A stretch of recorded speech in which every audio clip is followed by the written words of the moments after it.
you very much, sir. Quickly, we'll have to move on to Mr. Ola. He will be speaking to us about understanding our children, how to support them, how to relate with them, how to interact with social worker when they turn at your door. You know what that means. A round of applause for him, please.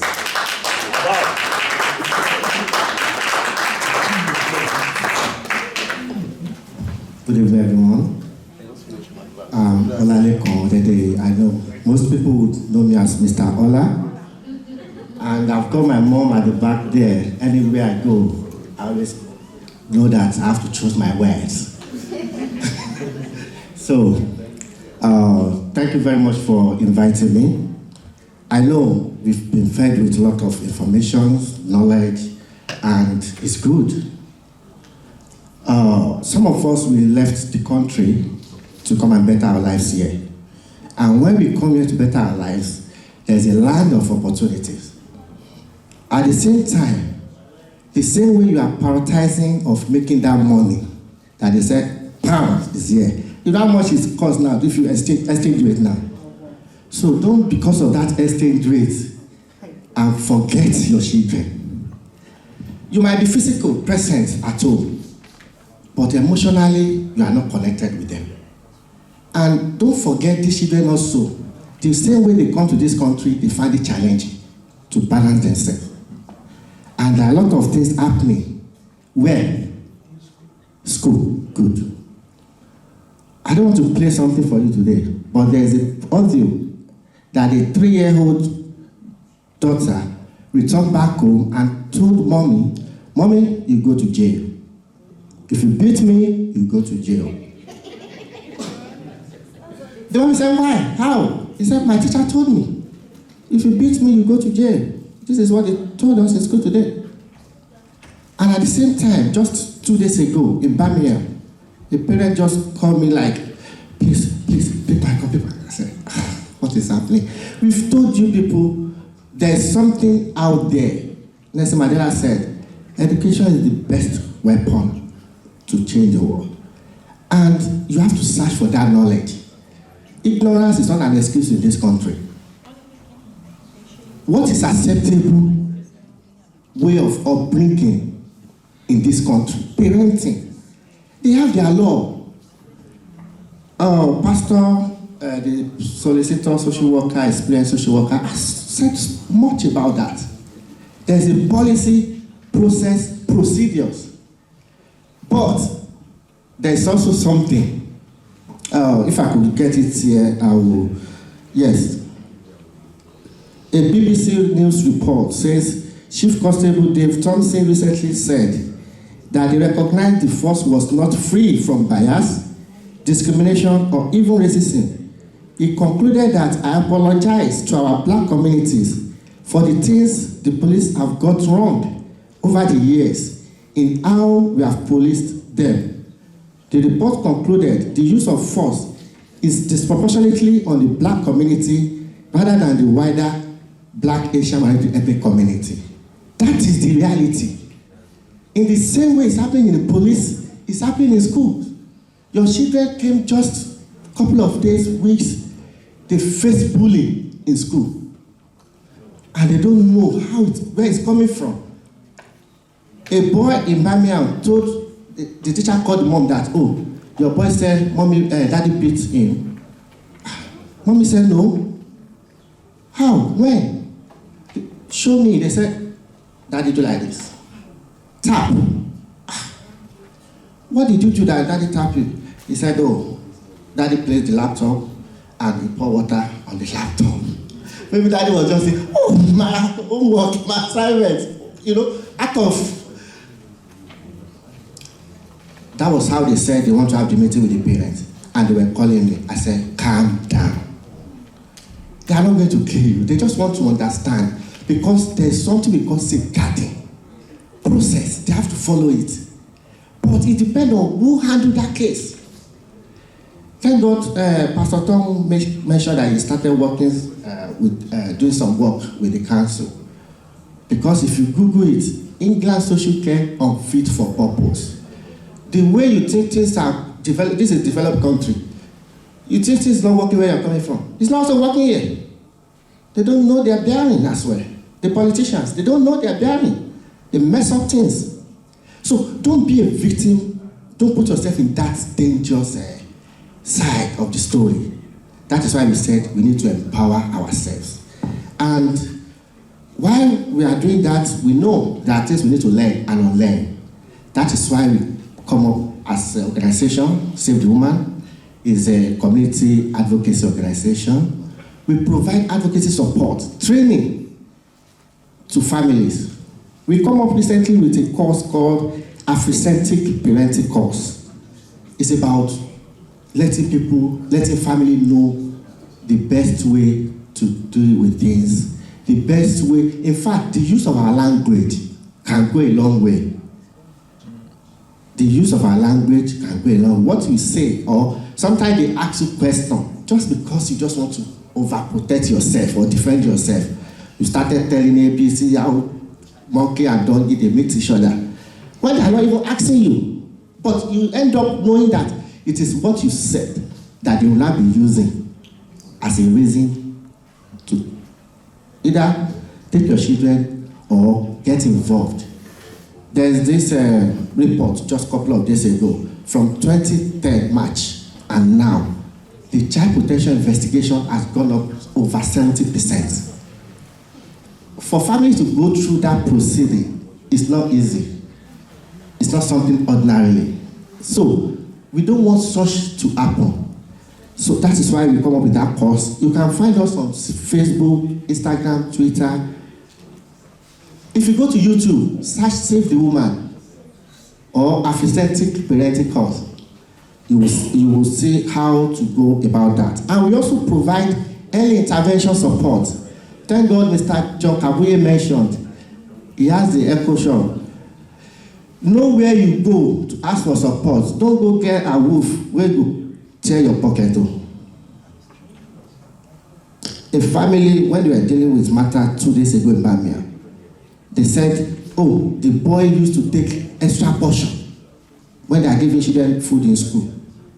Because of that, they were calling mommy, how many times do you eat at home? They want to know whether they are hungry, they didn't feed the child, neglect. And there's another family in Wales. What did they ask them for? They said the first time they go to school to register their children, oh, we got this support. If you need support, there's this food bank, there's this, that. When the child said that my daddy beat me, part of the reason now is that the child does not fed well at home. And the family are struggling, being new in the environment, in the country, and they're having income challenges. A family that is paying £750 per month. Because of that, if the family is struggling, you should provide right support, but not taking their children away. And there's a policy that last resort, taking children to be last resort. There's abuse of process, and the way they will deal with you will be different from the way they will deal with other people. In fact, we've seen a family in the local school here, white British, they drag their children on the floor because the child does not want to go to school. But if you do that, or you just tap, or you are going to school, you want to pick your child, you want to drop them, you're on phone 24/7. They start taking those things down. And dentist is different from GP practice register. When you register with your GP, you have to register with dentist as well.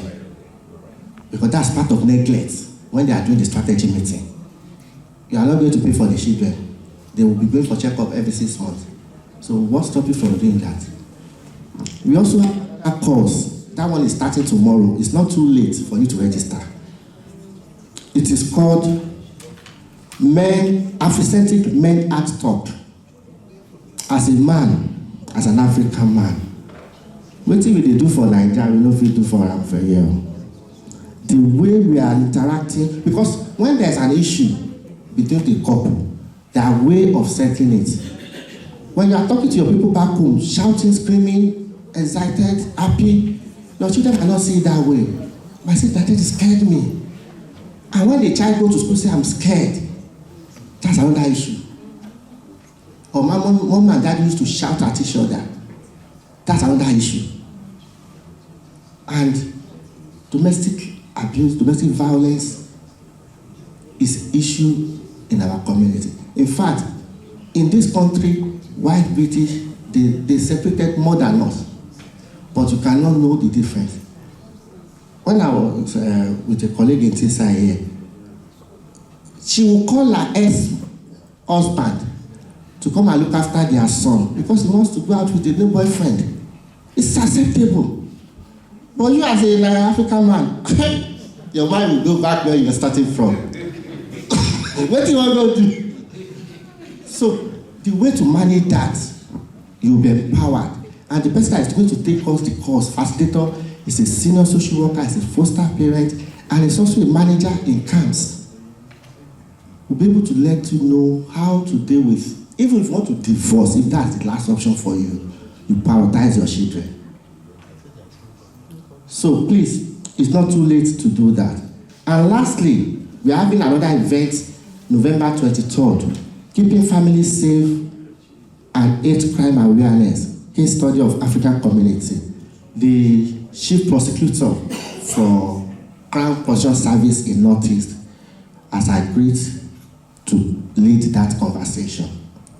Because thank God to our police team that they've mentioned about hate crime. There is underreporting of hate crime in our community because of lack of interest or fear that I don't want trouble. But if you don't want trouble, my mom said something one day, when that person is stepping on your toes, and you keep just, I go survive, I don't want to talk. The person will continue doing that because it's like, maybe you are okay with that, maybe that's your medicine you take for your mental stress. So, people are reporting. Sometimes police might not act on that, and they might even tell you there's no evidence for that. Where there's a student, they were calling the person black monkey, and they used the car to eat that person. To the extent that they have to call ambulance for that person to go to hospital. AIA. What evidence are they still looking for again? There's CCTV, I referred the case to CP. And they wrote a letter to me just a couple of days ago. Police did not report all those cases. Like 3 different cases. Somebody wanted to withdraw money from ATM, use machete to pursue that person just to get the money. He ran away to a shop. There's a CCTV there. They did not report it. Oh, hola. We are short of resources, we are lack of resources. Well, you are getting money, you are getting tax from these people that are struggling getting the tax out of their pockets. So please, like I was saying, let's be prepared that whether you like it or not, at some point, your color will let you have your breakfast in this country. So the only thing is to get the knowledge at the right time for right support to be there for you. Thank you very much.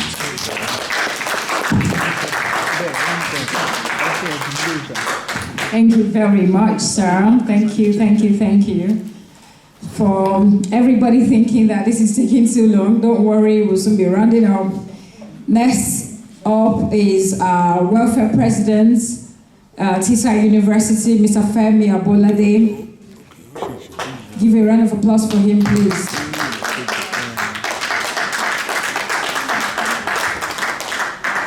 Femi will be talking to us about so many things we need to know as students. You know, information, they say, is key. So let's open our minds and open our ears. Thank you very much. Thank you, Julia. Thank you for Mr. T for inviting me. Thank you for hosting this program. And I want to appreciate everyone who has taken the time to wait. It's not easy to wait. I've been finding it difficult to wait myself. So, well, let me just say that first, I want to appreciate the opportunity to become the first African to be in the student union in Teesside. It didn't come as, thank you. That came as support from all of you. And I also want to appreciate the support I've received so far in this position. I want to just pass some of this information. Well, some of them you know, some of them you might not be familiar with. But I want us to see some of these things as some of their strengths that we need to leverage on. In case you do not know, right now, Nigeria, well, I'm speaking because I know majority of us here are Nigerians. Not everyone, but majority. We are the largest community of international students in Teesside as it stands. Am I speaking the truth, sir? Yeah. Yeah, we stand as so I want us to see this as a strength, which I want us to leverage on. There's no time to really talk about where this strength and all these things come from. It's something I just want us to have at the back of our minds. And we're still expecting more people between December and February. So it means that the number is still going higher. Well, as much as we have more opportunities, it means that there will also be several challenges as well. And basically the challenge number one is the issue of accommodation. And well, this is not to scare us, but I just want to say, like I've said in several fora before, that please, if you have people coming in January, tell them to get prepared. Because first and foremost, there is no accommodation in school. And when they are coming, if they are coming with their families, I've also advised that if you are coming with families, please let them come alone first. I know there are so many people, I've heard people say that they can't sleep without their wife or their husband beside them. Well, if you are making this journey, you have to be strategic and you have to plan. And one of the plans is that, well, you have to plan to sleep without your husband or your wife, maybe for the first 3 or 4 months.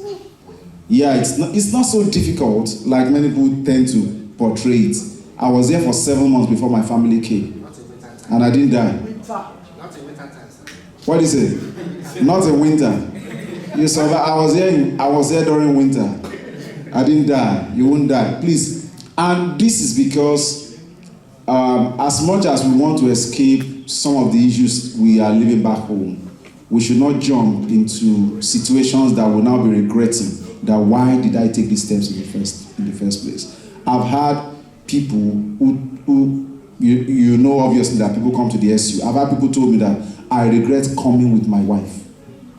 People saying that if only, it's not that they didn't tell them, but they didn't accept that it would be an issue this way. So he said, if only I've accepted, I wouldn't have come. Even the wife at the point was saying that I shouldn't have come with you. So please, let's tell people coming. Yes, on our part from the SU, we are working to ensure that the challenges we had in September will not have that magnitude of challenge in January. We are doing a lot. And one of the things that we have done with the university right now is that we are getting to an agreement with the group called 13. Those who are here, they know that 13 is one of the biggest housing groups in the UK. Yeah, we are working with them, but yet I wouldn't say that there's any promises yet. But we are hopeful that before December, we'll come up with something that can solve the problem of housing. But yet, I think it's better we take note of that. And not only that, please, I also advise for those who have known, let's tell them. One of the reasons, let's look outside of Middlesbrough. Georgina was telling us the other time that schools are full. And that it will pose a challenge if you come here and then you have gotten a house and then there's no place your children will school. Please, let's look into other places. Time will not also permit me to talk about some other reasons why you need to look for other places, but at least basically for the reason of school for your children, look outside of Middlesbrough. There are places around. You can look towards Tier 6, Stockton and Thorner Bay is a very good place. Eagles Cliff, yeah, may look far, but it's a place that we can also begin to put our feet and begin to grow. Now, my office also work on the issue of welfare, well-being, safety, security, the cost of living crisis issue. We all know that cost of living is a big issue in the UK now. I was joking with my wife and I said last year, with £5, I could cook, I could prepare a meal that, well, even though I was alone, I could eat for 2 weeks. But now, £5 will not even take me anywhere. It's a reality. So on the part of the university, we are putting things together. Well, it's a pity the number here is little, but we can also share this, and we will also be sharing it. November 29, we are having what we call the Cost of Living Crisis Campaign in the Student Union building. And there we'll be bringing people together to talk about how you can survive in this kind of economy. People like John Kabuye, who just left, will be there to talk about his Ubuntu. We'll be having so many organizations, charities that many of us don't know. They'll be coming around so that we can know them. I know that, yes, as Nigerians, sometimes we always love the Bugatti things. We always want to show. We don't want to wear second-hand clothes. I know many of... Let's go. Yeah, I don't want to say, but let me say that the clothes I'm wearing, this particular one, I picked it where Ngozi Sylvia, who spoke earlier, where they were giving free clothes. But if I didn't say it here, nobody will know. So there are times that we need to, when we first come to a place, let's humble ourselves. Let's learn to at least streamline our spendings. So these are the things that we'll come to learn. And also we are planning to see if we can hopefully provide free hot meal for every TSI student at the SU. No, it's not a banamala, so please. At least, no, not the jollof rice, so not that jollof rice, so please. But at least tea and coffee. Wait now, and if possible, toast, something. And also, we are working on having what we call a community kitchen in the SU, where you can come with, if you have your meal, rather than staying at home, something you can do with the small microwave that you can do that won't cost you much, that we can do. Yeah, these are things that we are working on in the SU. Hopefully, November 29, some of these things will be operational. And yeah, also I want to encourage that we should download the Safe Zone app. That is for our security and safety. We know right now it's getting dark early. By 5 p.m. everywhere is dark. I tell you, by December, January, by 3 p.m. everywhere will be dark. So we download the Safe Zone app. It's useful majorly when you are within the campus, so that if there's any security issue, you can report. And within seconds, you have university security. If you make use of the app, security will be there with you if you are within campus. But also, you can download what we call the COPA app. COPA, Cleveland Police app. It's a new app. You can open it and check your phones now. It's called the COPA app, where you can download. You can use that to report crime anywhere within Tees Valley.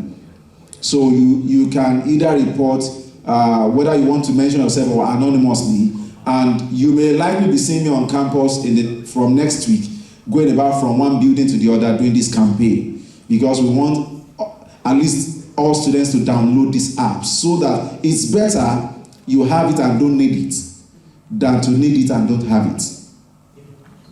It's better you have it and don't need it than to need it and not have it. So please let us download these apps. They are very useful for us. And finally, COPA, or you can just type Cleveland Police app.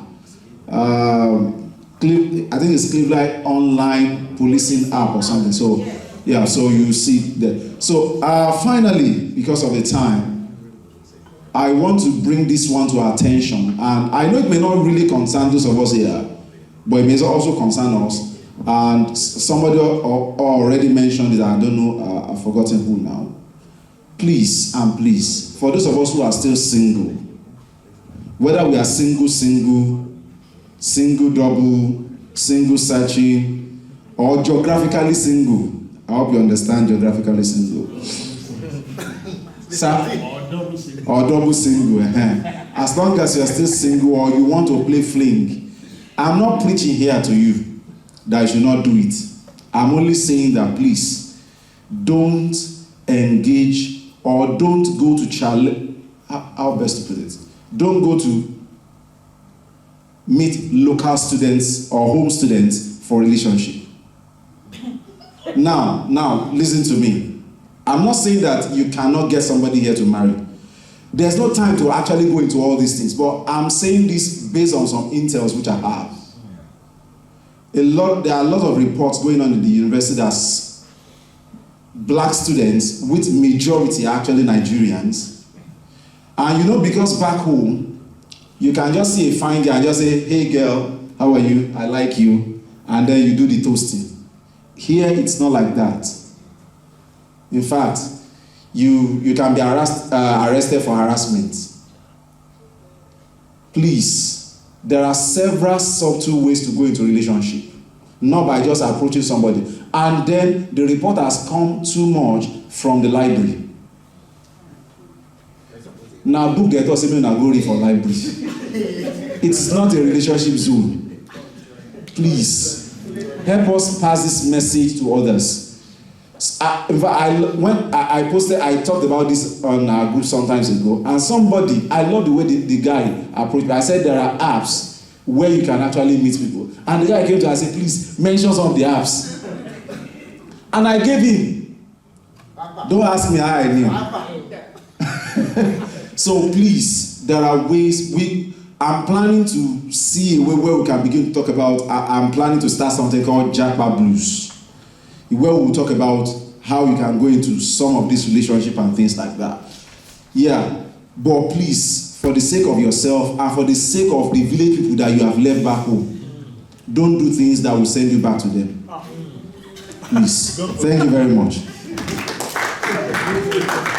Thank you very much, Femi. Thank you. Round of applause for Femi, please. I don't know about you, but I recorded that part where he said, and I'm going to forward it to all the groups, because it can be really embarrassing for me to hear things like Nigerians looking for a relationship in the library. You're supposed to be reading there. Come on, please. Moving forward, we are just going to be calling Ms. Gibson. Is a lawyer, immigration lawyer, is going to be talking to us about all the routes you can use to have a stay visa, because a lot of us have so many misconceptions about, oh, I cannot finish my school and then I'll take the postgraduate visa because that one will not lead to my stay. But it has other benefits that you are not even aware of. And so today is going to be breaking all the myths that you've been hearing, all the misconceptions that you've been hearing about your visa route. Today is when you'll be hearing all the things you'll need to hear. So give it up for our immigration lawyer, please.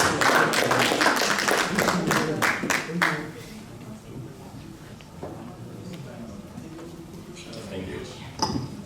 Good evening, everyone. I was actually going to start by saying that the easiest route for you to getting a stay in the UK is to have a girlfriend and get married. But this guy essentially told you what to do. Anyway. Yeah, so my name is Alex Gibbonson. I practice immigration law. I have an immigration law firm actually in Newcastle. My office is based in Newcastle. And I also work at this university as the International Compliance Coordinator. That's where I've seen you. I do see you at the webinar and everything. There you are. Yeah. So I know it's late, so I wouldn't be giving you guys too long. It's generally going to be talking about the graduate route visa, which you all know about, okay? But I've been talking to quite a few students on what sort of visa or the easier option for them to be able to regularize a stay after studying in the UK, after the student visa comes to an end. And I say to people, there are a lot of various options that you have, but as a student, you already have one foot through the door, which is through by getting a graduate route visa. I know the cost involved, the immigration headset charge you have to pay, the application fee, the visa is only for a 2-year period. Why should I be spending a fortune on a visa that will only last me 2 years? A great deal of reasons. I've heard people saying that the graduate route visa doesn't lead to settlement. Why should I be applying for that? And I've also heard people saying that it doesn't actually count towards settlement. if you were, for instance, you've accrued enough lawful residence to satisfy the private life requirement. So when I mean the private life requirement, application based on the 10 years lawful residence, that then allows you to make an application for settlement or to settle in the UK, indefinite leave to remain, if you can demonstrate that you've lived here continuously and lawfully for 10 years. And someone told me that the 2 years you spend on the graduate route doesn't particularly include a lawful period of residence, and that's also a myth, okay? So, I'm just gonna say, for those of you that are intending to maybe remain in the UK after you study, it isn't a compulsory, it's not compulsory that you have to remain here after you study. You may have better things back home for you to do, but you do have the option in staying here, and one easier route for you if you have a student visa is by applying for the graduate route visa. Yes, there are costs involved, but there are a lot of benefits, and I would discuss the benefits, and I don't really see a lot of disadvantage to actually getting a graduate visa other than the cost, which is around about £2,000 when you add it all up together, £624 for the immigration headset charge, times 2, that's 2 years, and the £700 for the application. But one of the benefits is that you're able to work for any employer, okay? Now you compare that to the skilled worker visa. I'm not saying that you have to apply for a graduate route visa, however, compulsorily that you must apply for a graduate route visa. If you're lucky enough and fortunate enough to find sponsorship within or under the skilled worker route visa, by all means go for that. Some employers, depending on how likable one may be, how good you are in your job too, and what you have to offer your employer. An employer might actually foot the bill for you, right, in sponsoring your application. All they need to do is offer you a certificate of sponsorship, a COS, with which you then apply for your visa. It's a straightforward process if you're applying on the skilled worker route visa. But the main difficulty, the difficulty there is for you, or if you're looking for the skilled work, is finding sponsorship, which you don't need if you are going for a graduate route visa. All you need to demonstrate as a graduate is that you've completed your course and you've had a confirmation or notification of the final results.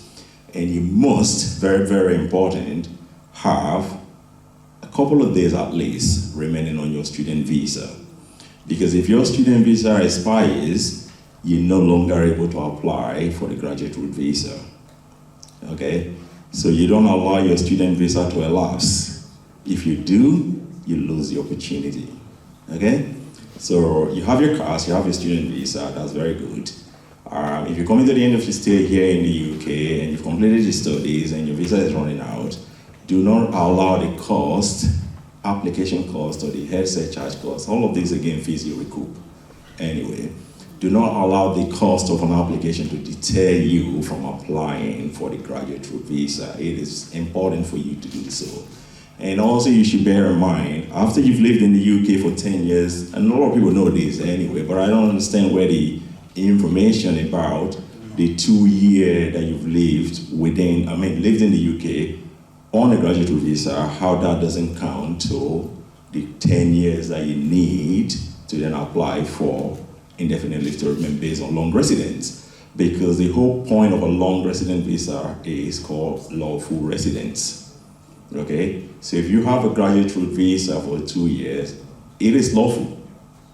It's not a lawful residence. So it does count. And it should count. Okay? A lot of benefits I was trying to explain earlier. One of those benefits is that you can work for any employer. You're not restricted. Say, for instance, you find a skilled worker visa with an employer, Teesside University. They're happy to sponsor you for 3 years or 2 years, depending on, it doesn't really matter. You can get sponsored for 3 months, right? They will say 3 years minimum or 4 or 5 years. They're happy to sponsor you for 3 years. And after 3 years, you're not entirely pulling your weight now, bearing in mind that you just came from Nigeria. You haven't actually acclimatized to the way of life in the UK, and things didn't really work out.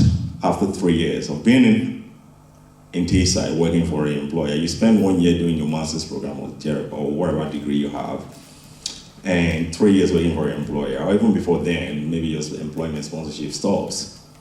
You're stuck. What do? You had your sponsorship, nothing for you to do. I'm not going to put this side down, but there are opportunities are limited here at this side, right? But with a graduate visa, you have the option of leaving this side, going to other part of the world, other part of the country, to find opportunities, employment, right?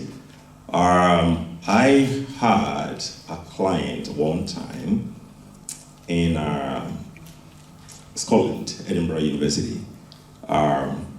Completed the studies. As friendly as Edinburgh was, they couldn't stay there, right? So I'm going to use their scenario as an example to giving you the information that I needed to give you. So they moved away from Edinburgh with a 2-year graduate visa that they had, moved to Manchester, okay? 3 months living in Manchester, they formed a relationship with an EU citizen, right? Not a British citizen, but an EU citizen with residence under the EU settlement scheme, which essentially is 5 years residence. Formed a relationship, got married, right? So from a graduate visa, they were on it for, I don't know, less than 5-6 months, right? Became a spouse of an EU citizen.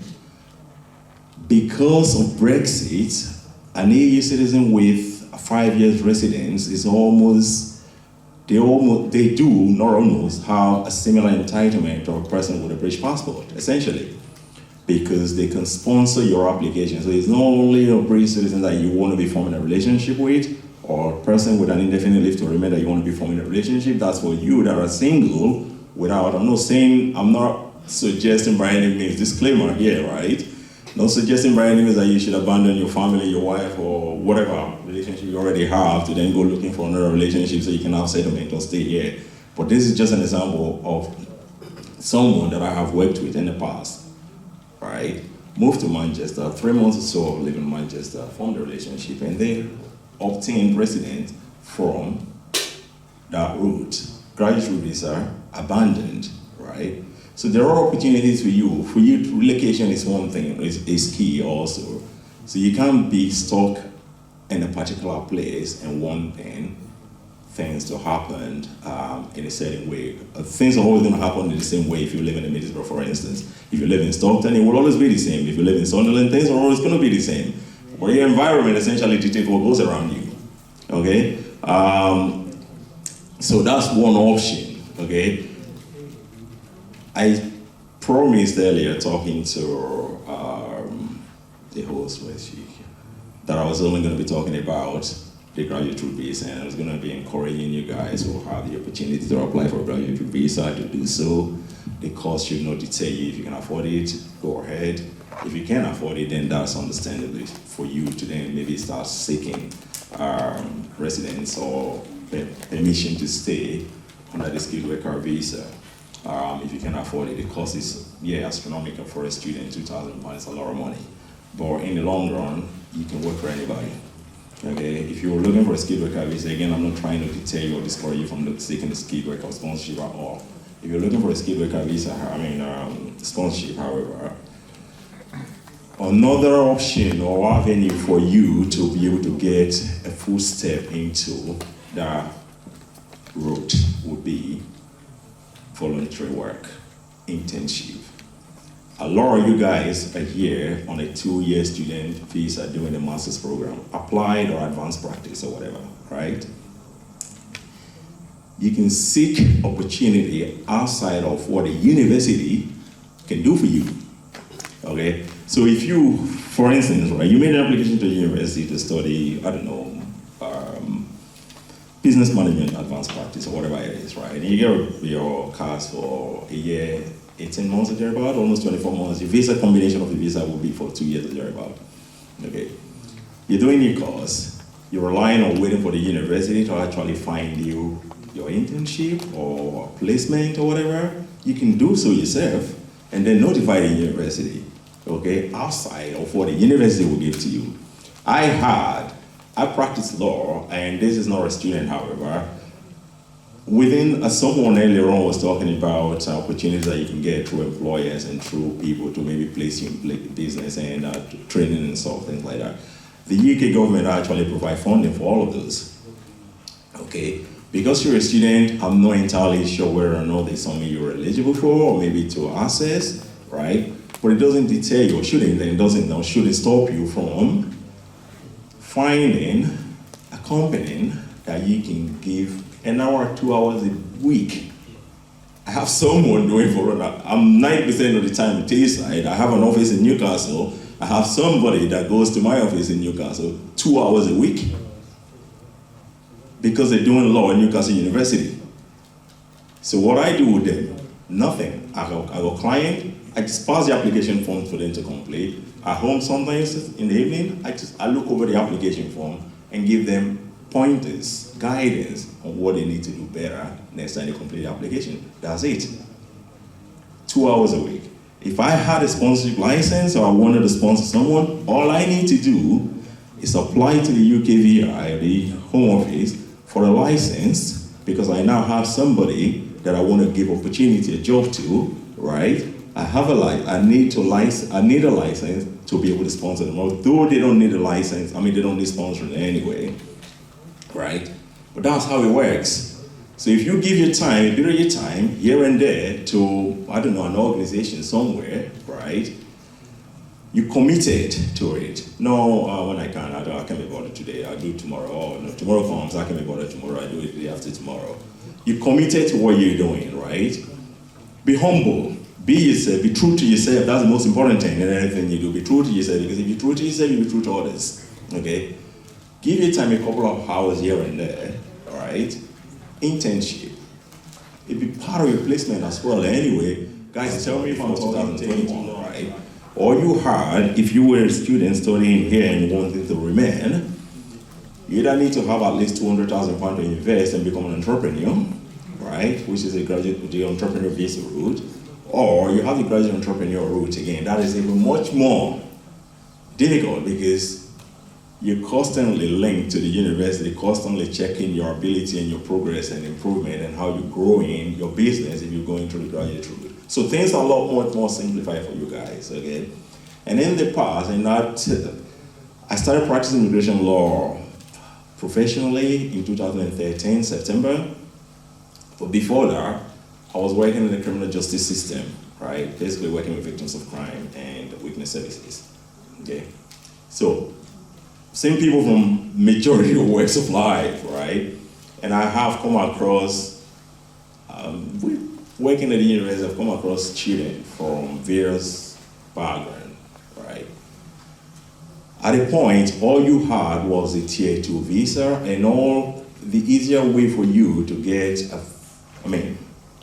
sponsorship under the tier 2 visa, and the requirement then was much more straighter than it is now, was for you to do voluntary work. And that's a lot of students were doing it, giving the time to different organizations, and at the end of not even at the end of your stay or working or volunteering for the organization, some employers or organizations now have vacancy and they have somebody who's doing a voluntary work for them, knows pretty much everything that they need a new staff member for a staff.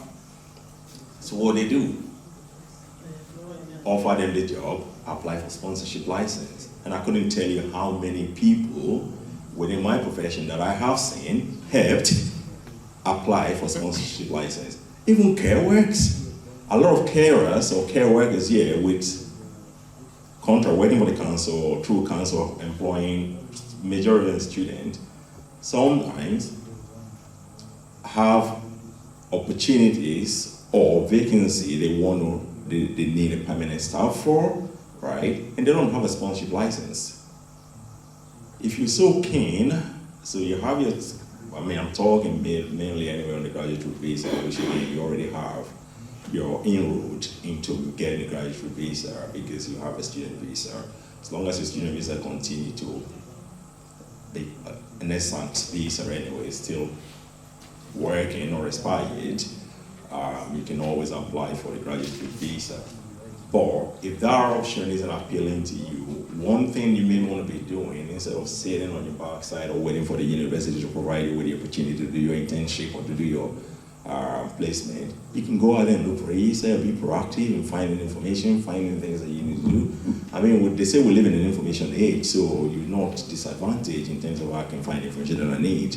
There are people, I've heard people here, I've been sat in the back there, talk about, even someone gave you what they call it, an app on how you can find a girlfriend. So, so if there are a lot of information there to help yourself essentially to get what it is that you're after. Okay, so don't shortchange yourself. Opportunities there, and in the worst case scenario, do not allow the opportunity you have in terms of applying for the graduate route visa to pass you by just because of cost. Okay, and also do not allow someone to misinform you that the time spent on the graduate route visa doesn't count to you then qualifying under the long resident route, because that isn't so. So the long residence application is a private life application. It's based on you demonstrating or saying to the immigration officials that I've lived in the UK lawfully for 10 years continuously. I have established all of this private life that it would be unlawful, not so much unlawful, unjust for you to now want me to leave, abandon my home, my job, my friends, my school, my dog, my cat, and every other thing to want to relocate back home. This is what a private life is. So you give them a history of immigration, permission to be in the UK, as long as you can account 10 years lawful residence in the UK. I am 99.9%, nothing is 100%, however, I am 99.9% sure that if you can demonstrate to satisfy the requirement for a visa under the long resident route, a private life application, you will get it, including time spent on the graduate route visa. But if you don't want to spend any time on the graduate route visa and you want to maybe cause this one issue that I've heard a lot of people talk about, give your time, a little bit of your time. You'll be surprised how much you get back. All right, give a little bit of your time to somebody, to an employer, right? Volunteering, that is, okay? You'll be amazed. Opportunity comes, or they need someone, vacancy arises, oh, we need someone here. Do you have sort of visa to do this job? No, my student visa only allow me 20 hours a week. Okay, what can we do? I've asked students seeking advice, that's going for consultation advice, a consultation with their employer in tow, right? To get information on what they need to do to be able to employ this student, because they can't afford to lose them because of how valuable they are to the company. And guess what? They've only been there less than a year. They work a lot much more harder than the people they're paying 25,000, 30,000 pounds to. Do you know what I mean? So you don't pay, right? It's just getting the information that you need. And if you're not getting the right information, you're talking to the wrong people. Okay? Get the right information, talk to the right people, and get the information that you need. And you're on your way to getting yourself residence. Lawful, gradual, limited leave to remain, and then indefinite leave to remain if you can accrue a series of lawful residence. Graduate route visa, skilled worker visa, spouse visa, even visit visa if you've previously visited the UK before becoming a student, and it's a continuous, there hasn't been a break. All of those times that you've spent in the UK they don't count towards a 10-year lawful residence that you then be able to apply for indefinite leave to remain in future, which is the ultimate thing for people anyway. And once you have that, you're on your way to becoming a British citizen by applying.